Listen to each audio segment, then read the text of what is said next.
Hey guys, what the fuck is up, you guys? My name is eMandan642, and welcome to another Persona review. In honor of the remake Reloaded coming out, I am reviewing Persona 3, the other Persona game I have played as of now, other than 4. I played this game about a year and a half ago, so I'm definitely not going to be playing Persona 3 Reloaded anytime soon, but I will at some point play Persona 5 Royal. I have it over there on Switch. I got it for like $30. Black Friday.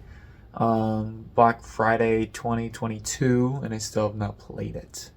So, yeah. That'll come out not anytime soon. Sorry. Persona 3 is very similar to 4. Half the game is an RPG, half is a simulator. The game is a lot more story focused. The story is much more complex and layered. It starts out with the mysterious dark hour, which is an extra hour between midnight and 1 in the morning.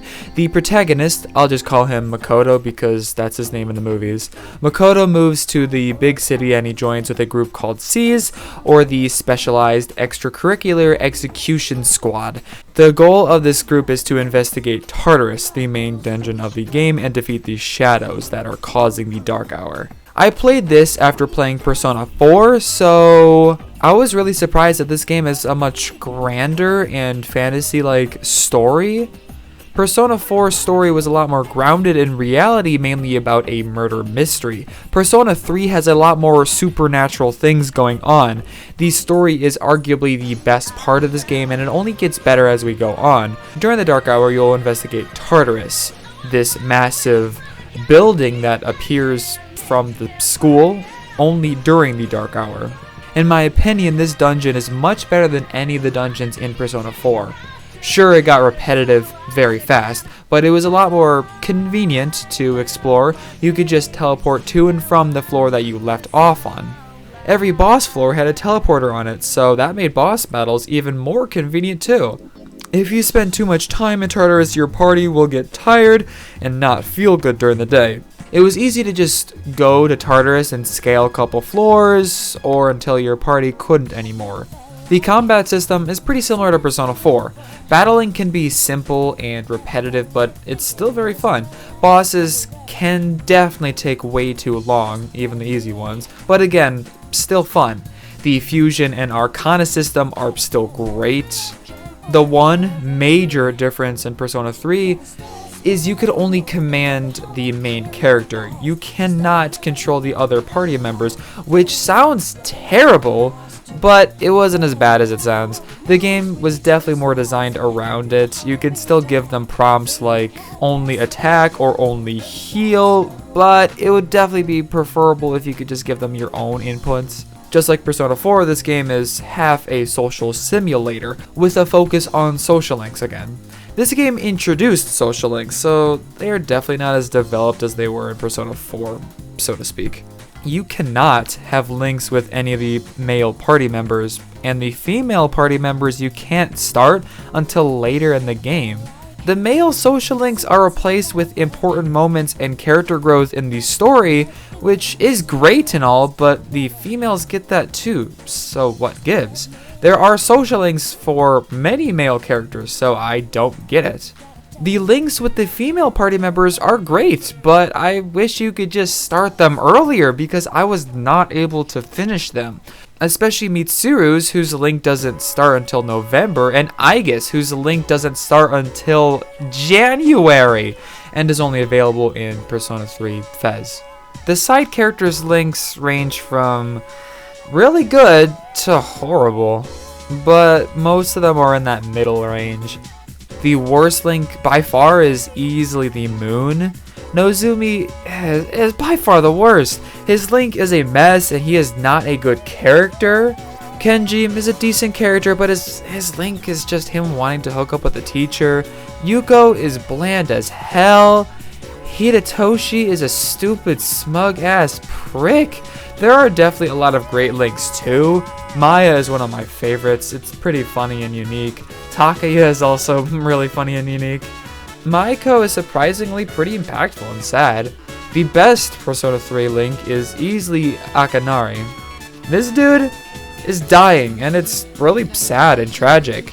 Something that really frustrated me during the game is the summer break. Most of the links take place at school, so during summer, there wasn't much to do. By the end of the game, I had barely anything to do on Sundays and at nights, but had too much to do during the school days.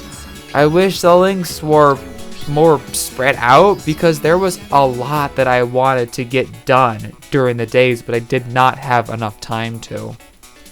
It is time for spoilers. This game is intense, and you do not want to get spoiled, so fuck off. Like I said earlier, you have to fight 12 shadows to stop the Dark Hour and stop the spread of the Apathy Syndrome. Part of the game you spend fighting this group trying to stop you called Strega. This game does not have a primary villain, but Strega and its leader Takaya are the closest thing that we get. Yeah, there's a decent amount going on with these characters, and it's all really good. Takaya doesn't have much development, and Jin is barely a character, but I like these guys. The arc with Chidori and Junpei was really good. It develops Junpei's character a lot. The arc with Shinjiro and Ken was really good too. Ken is not a very good character, and there was times where he was not believable, but Shinjiro was one of my favorite characters, and his death was really sad. I wish he was in the game more. He was really intriguing at first, and I was so happy to have him on the team. I used him in one boss fight, the one where Junpei got kidnapped, and then he died. Even sadder than that was Akihiko's reaction to his death.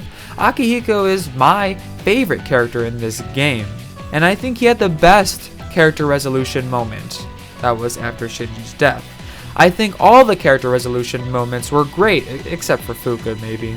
The whole accident 10 years ago was a cool driving force behind the story, as well as Yukari and Mitsuru's characters.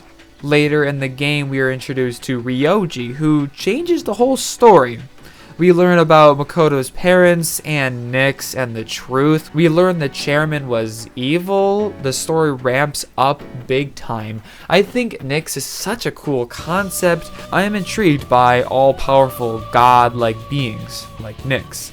Nyx affects the morale of the team big time, with everybody questioning whether anything was worth it and if they should go on fighting. The emotional aspect of the game, which was ever present, is ramped up to 11 at this point. Ryoji was such a compelling character in the end too. At first, I did not like him or trust him, but I definitely came around. The final battle against Nyx was amazing. The battle wasn't too hard, but it was definitely not easy. The music was amazing. Persona 3 has one of the greatest endings in video game history.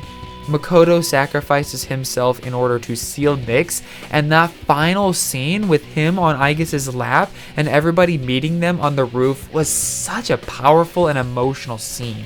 It's one of the saddest and best video game endings I'd ever seen. I was not expecting the events to play out the way they did, but it made the game all the better. Persona 3 is an incredible game. In my opinion, I think its themes and its story hit harder than in Persona 4, and I prefer it to 4. It's not a perfect game by any means, but it definitely comes close. Incredible story, great characters, captivating gameplay, with an admittedly simple yet fun combat system. I'm giving Persona 3 a 9.5 out of 10.